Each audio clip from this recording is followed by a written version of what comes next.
श्री स्वामी समर्थ. स्वामी महाराजांच्या कृपेने तुमच्या सर्व इच्छा मनोकामना पूर्ण हो. उद्यापासून पितृपक्षाला सुरुवात होत आहे. तर पितृपक्षाच्या काळामध्ये जर आपण काही उपाय केले, काही सेवा केल्या तर त्या खूप खूप प्रभावी ठरत असतात. पण या काळामध्ये जर आपल्याकडून काही चुका झाल्या तर त्याचे दुष्परिणाम देखील आपल्याला भोगावे लागतात. भरपूर वेळा आपल्याला काही गोष्टी या माहीत नसतात आणि आपल्याकडून या चुका होऊन जातात. अगदी आपण जाणून बुजून तर या चुका करत नाही, पण आपल्याकडून या चुका झाल्यामुळे आपण जी काही पूजा करतो, सेवा करतो, तर त्या पूजेचे फळ हे आपल्याला मिळत नाही. आता पितृपक्षाचं आपण जेव्हा श्राद्धाचं जेवण बनवत असतो, आपल्या पितरांसाठी नैवेद्य बनवत असतो, तेव्हा अशा काही भाज्या आहे की ज्या चुकूनही त्या थाळीमध्ये घ्यायच्या नाही. पितृपक्ष थाळीमध्ये जर आपण या भाज्या घेतल्या तर आपण जी काही पूजा केली, सेवा केली किंवा जो काही नैवेद्य बनवला तर त्याचा लाभ आपल्याला मिळत नाही, उलट दुष्परिणाम हे भोगावे लागतात. मग आता या काळामध्ये अशा काही वस्तू आहे की ज्या चुकूनही कोणाला देऊ नाही आणि अशा काही वस्तू आहे की ज्या दान केल्या तर त्याचे कित्येक पटीने पुण्यफळ हे तुम्हाला प्राप्त होईल. मग पितृपक्षाच्या काळामध्ये काय करावे व काय करू नये याच्याबद्दलची माहिती मी आज तुम्हाला या व्हिडिओमधून देणार आहे. तत्पूर्वी तुम्ही ऑलराऊंडर या मराठी यूट्यूब चॅनलवरती नवीन असाल तर चॅनल लाईक करा आणि सबस्क्राईब देखील करा. तसेच कमेंटमध्ये श्री स्वामी समर्थ किंवा पितृदेवताय नमः लिहायला विसरू नका, जेणेकरून आपल्याला देखील आपल्या पूर्वजांचा, आपल्या पितरांचा आशीर्वाद हा प्राप्त होईल. हिंदू धर्मात पितृपक्षाला अत्यंत महत्त्व आहे. पितर आणि पूर्वजांच्या आत्म्याच्या शांती पूजेसाठी वर्षातील 15 दिवस विशेष मानले जातात, ज्याला पितृपक्ष असे म्हटले जाते. पितृपक्षात आपले पूर्वज पितृलोकातून पृथ्वीवर येतात असे शास्त्रात सांगितले आहे. पितृपक्षात पितर आणि पूर्वजांच्या शांती व तृप्तीसाठी धार्मिक विधी केले जातात. या दिवशी श्राद्ध आणि पिंडदान करण्यास फार महत्त्व आहे. पितृपक्षात श्राद्ध केल्याने पितरांचे ऋण फेडले जाते, त्यांना मोक्ष प्राप्त होतो अशी मान्यता आहे. धार्मिक मान्यतेनुसार पितृपक्ष दरवर्षी भाद्रपद महिन्याच्या शुक्ल पक्षाच्या पौर्णिमेपासून सुरू होतो, जो अश्विन महिन्याच्या कृष्ण पक्षातील अमावस्येपर्यंत असतो. म्हणजे पितृपक्ष किंवा श्राद्ध सुमारे 16 दिवस चालते. परंतु पितृपक्षात घरामध्ये शुभ कार्य, लग्न, गृहप्रवेश, नव्या कामाची सुरुवात ही केली जात नाही. या काळात पूर्वजांच्या मृत्यूच्या तिथीनुसार ब्राह्मणांना भोजन, दक्षिणा, वस्त्रदान केले जातात. या दिवसात पितरांचे स्मरण केल्याने त्यांचा आशीर्वाद हा आपल्याला प्राप्त होत असतो. शास्त्रानुसार सकाळ संध्याकाळ देवतांची पूजा केली जाते. दुपारी 12 वाजता पितरांचे श्राद्ध केले जाते. सूर्याला अग्नीचे उगम स्थानही मानले गेले आहे. यज्ञ देवतांना अन्न देण्यासाठी केले जातात. आता आपण या काळामध्ये काही उपाय देखील करायचे आहे. आता जेव्हा पण पितृपक्ष असतो, आपल्या पितरांचे ज्या दिवशी श्राद्ध असेल तेव्हा देखील आपण उपाय सेवा करायचे आहे. तसेच अगदी तुम्ही 15 दिवस जरी सेवा केल्या तरी पण चालेल, कारण की जर आपण पितरांची सेवा केली तर आपल्या घरामध्ये कधीच कसलीच कमतरता ही भासत नाही. तसेच आपल्या घरामध्ये पितृदोष देखील राहत नाही, कारण की भरपूर वेळा आपण मेहनत तर करत असतो, कष्ट करत असतो, कष्टाचे फळ आपल्याला मिळत नाही. उलट एखाद्या घरामध्ये खूप श्रीमंती असते तरी पण त्या घरामध्ये पैसा येत असतो, मुलांची प्रगती होत असते, तर त्या घरामध्ये पितरांची त्यासोबत कुलदेवतेची सेवा ही केली जात असते. तर आपल्याला देखील आपल्या पितरांची, आपल्या कुलदेवीची सेवा ही करायचीच आहे. आता या पितृपक्षाच्या काळामध्ये आपण रोज आपल्या उंबरठ्यावरती पाणी शिंपडायचं आहे. रोज जेव्हा सकाळी तुम्ही दरवाजा उघडशाल तेव्हा माठातील पाणी घ्यायचं आहे किंवा मडक्यातील पाणी घ्यावं, आणि हेही नसेल तर अगदी तुम्ही मातीचं भांडं रात्री भरून ठेवू शकता आणि त्यातील पाणी तुम्ही सकाळी घ्यायचं आहे, किंवा अगदी शुद्ध जल घ्यायचं आहे. यामध्ये 2 थेंब गंगाजल टाका आणि हे पाणी आपल्या उंबरठ्याच्या दोन्ही साईडने शिंपडायचं आहे. कारण की पितृपक्षाच्या काळामध्ये आपले पूर्वज पृथ्वीवरती येत असतात आणि ते आपल्या उंबरठ्याजवळ येऊन थांबतात. आपण जर तिथे पाणी शिंपडलं तर आपल्या पूर्वजांचा आत्मा तृप्त होतो व ते आपल्याला शुभ आशीर्वाद देत असतात. त्यामुळे या पितृपक्षाच्या काळामध्ये अगदी तुम्हाला रोज शक्य असेल तर रोज आपल्या उंबरठ्याच्या दोन्ही साईडनं पाणी शिंपडायचं आहे. पाणी शिंपडत असताना आपण आपल्या पूर्वजांचं नाव देखील घ्यायचं आहे, किंवा तुम्ही ओम पितृदेवताय नमः, ओम पितृदेवताय नमः या मंत्राचा देखील जप करू शकता. तसेच आपण आपल्या पूर्वजांकडे माफी देखील मागायची आहे. आपण म्हणायचं आहे, माझ्याकडून जर काही चुकभूल झाली असेल, घरातील लहानांकडून मोठ्यांकडून जर काही चुका झाल्या असतील तर त्याबद्दल आम्हाला माफ करावे, पण इथून पुढे आमच्याकडून जशी सेवा होईल तशी सेवा आम्ही तुमची नक्की करू असे आपण आपल्या पूर्वजांना म्हणायचं आहे. तसेच या पितृपक्षाच्या 15 दिवसांमध्ये आपल्या घरामध्ये दक्षिण दिशेला देखील तुम्ही एक दिवा लावायचा आहे. यामध्ये काळी तीळ टाकायचे आहे आणि तिथे बसून पितृअष्टक, पितृस्तुती पठण करायचे आहे. यामुळे देखील आपल्या पितरांना मोक्ष प्राप्त होतो व ते आपल्याला शुभ आशीर्वाद हे देत असतात.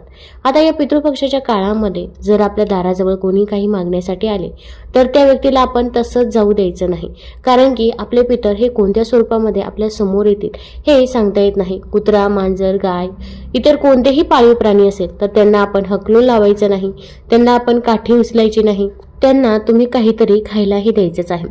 पण या काळामध्ये आपल्या घरामधील अशा काही वस्तू आहे की ज्या चुकूनही कुणाला द्यायच्या नाही.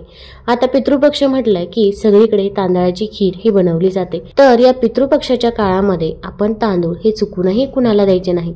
आपण तसे तर तांदूळ दान करत असतो, पण या पितृपक्षाच्या काळामध्ये तांदूळ चुकूनही कुणाला द्यायचे नाही. अगदी शेजारची व्यक्ती असो किंवा इतर कोणतीही व्यक्ती असो तर तिला आपण तांदूळ द्यायचे नाही. तुम्हाला द्यायचं असेल तर तुम्ही दुसऱ्या वस्तू देऊ शकता, अन्नदान करू शकता, एखादा ग्लास भरून पाणी दिलं तरी पण चालेल. पण आपल्या घरामध्ये ज्या काही माता लक्ष्मी स्वरूप वस्तू आहे, तसेच मीठ हे साक्षात माता लक्ष्मी स्वरूप समजलं जातं. जेव्हा समुद्र मंथन झालं होतं तेव्हा मीठ देखील माता लक्ष्मी सोबत आलं होतं, म्हणून मिठाला माता लक्ष्मीचं रूप समजलं जातं. त्यामुळे मीठ देखील आपण कुणालाही देऊ नये. त्याचसोबत आपल्या घरामधील धने हे धनप्राप्तीसाठी खूप महत्त्वाचे मानले जातात. जेव्हा धनत्रयोदशी असते तेव्हा आपण धनेची देखील पूजा करत असतो, त्यामुळे धने देखील आपण कुणालाही देऊ नये. मीठ, तांदूळ, धने या 3 वस्तू आपण कुणालाही द्यायच्या नाही.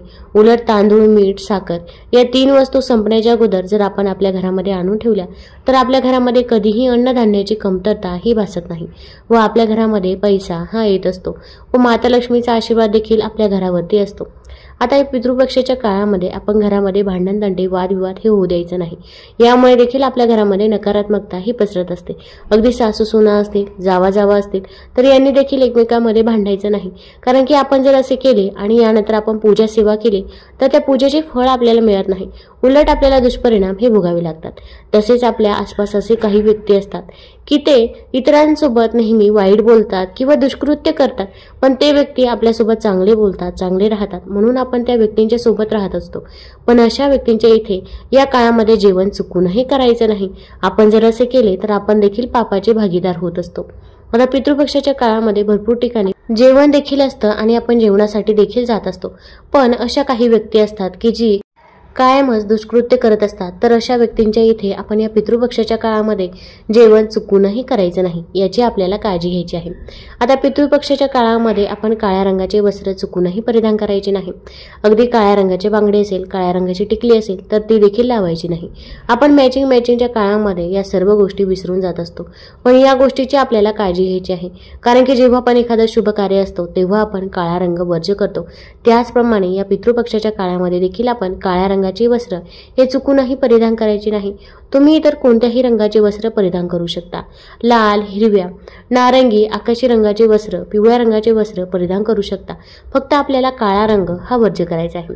आता या पितृपक्षाच्या काळामध्ये कुठे काही विधी असला, कार्यक्रम असला, आता शक्यतो तर पितृपक्षाच्या काळामध्ये कुठे काही कार्यक्रम नसतो, पण वाढदिवस असला किंवा ओटी भरण असलं तर अशा ठिकाणी आपण ज्या काही माता लक्ष्मी स्वरूप वस्तू आहे, माता लक्ष्मीचा फोटो असेल, माता लक्ष्मीची मूर्ती असेल किंवा इतरही काही देवतांचे फोटो, मूर्ती असेल तर ती भेट वस्तू म्हणून चुकूनही द्यायचं नाही. आपण जर ते दिले तर आपल्या घरामधील माता लक्ष्मी ही निघून जात असते व आपल्या घरामध्ये अलक्ष्मीचा वास होत असतो. आता या काळामध्ये दान केले तर ते सर्वोत्तम मानले जाते. मग दान करताना तुम्ही अगदी काळे तीळ दान करू शकता किंवा इतर काही वस्तू आहे तर त्या दान केल्या तरी पण चालेल. ज्या वस्तूची खरंच समोरच्या व्यक्तीला गरज आहे अशा वस्तू तुम्ही दान कराव्या. यामुळे नक्कीच आपल्या पूर्वजांचा, आपल्या पितरांचा आशीर्वाद हा प्राप्त होत असतो. आता तुम्ही कपडे देखील दान करू शकता. मग कोणतीही वस्तू दान करत असाल तर ती वस्तू ही नवीनच असावी. अगदी जुने कपडे चुकूनही दान करायचे नाही. फाटलेले कपडे देखील दान करायचे नाही. आपण वापरलेले कपडे देखील दान करू नये. आपल्याला दान करायचंच आहे तर ती वस्तू ही नवीनच असावी. किंवा तुम्ही अन्नदान देखील करू शकता. तसेच या पितृपक्षाच्या काळामध्ये आपण पितरांसाठी जेवण बनवत असतो. मग अशा वेळेस आपलं मन देखील शुद्ध असावं, कारण की जेव्हा आपण शुद्ध मनाने स्वयंपाक बनवतो तेव्हा तो स्वयंपाक देखील प्रसाद बनतो असे म्हणतात. कारण की आपल्या जर मनामध्ये नाराजगी असेल किंवा पितरांबद्दल काहींचं असं असतं की पितरांनी त्यांच्यासाठी काहीच केलेलं नसतं, मग त्यामुळे त्यांच्या मनामध्ये नाराजगी असते. पण आज पितर आहे म्हणून तर आपण आहोत, त्यामुळे कोणतीही नाराजगी न बाळगता आपण शुद्ध मनाने हा स्वयंपाक करायचा आहे. तसेच आपल्याला अगदी मासिक धर्म असेल तर अशा वेळेस आपण पितरांचा जो काही स्वयंपाक आहे, नैवेद्य आहे तर तो चुकूनही बनवायचा नाही, याची काळजी घ्यायची आहे. आता जेव्हा आपण पितरांचे ताट वाढत असतो तेव्हा देखील आपल्याला काळजी घ्यायची आहे। पितरांसाठी ताट वाढताना सर्व पदार्थ प्रथम उलट क्रमाने वाढावे। ताटात मीठ लिंबू सर्वात शेवटी वाढावे। सर्व भाज्या एका बाजूला आणि चटण्या दुसऱ्या बाजूला व्हाव्या।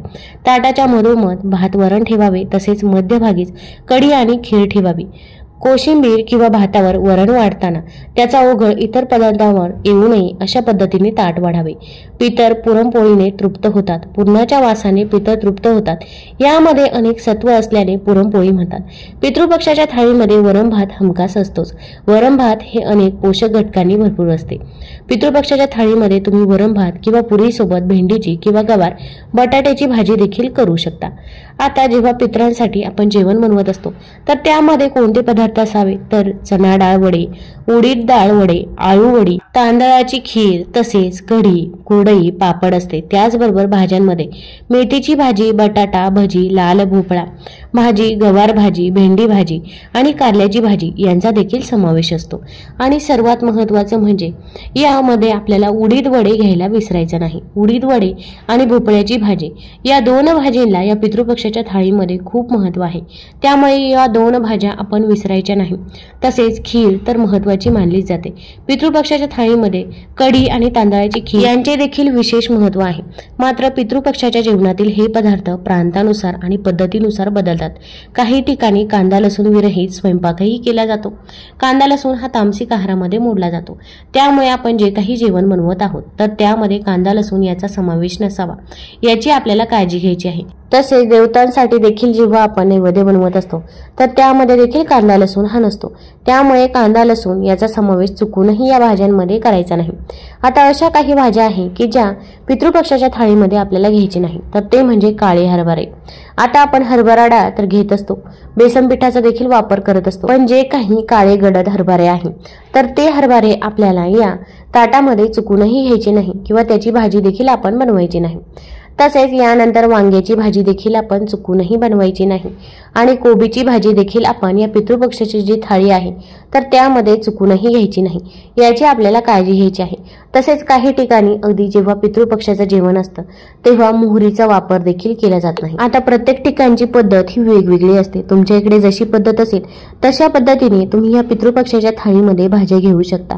आणि या पितृपक्षाच्या काळामध्ये शक्यतो तरी आपण कांदा लसूण हा वर्ज्य करायचा आहे आणि मांसाहार देखील वर्ज्य करावा, कारण की भरपूर वेळा आपण मांसाहार जर बाहेरून अगदी करून आलो आणि त्यानंतर घरामध्ये आलो तरी पण आपण जी काही पूजा केली, सेवा केली तर त्या सेवेचे फळ हे आपल्याला मिळत नाही।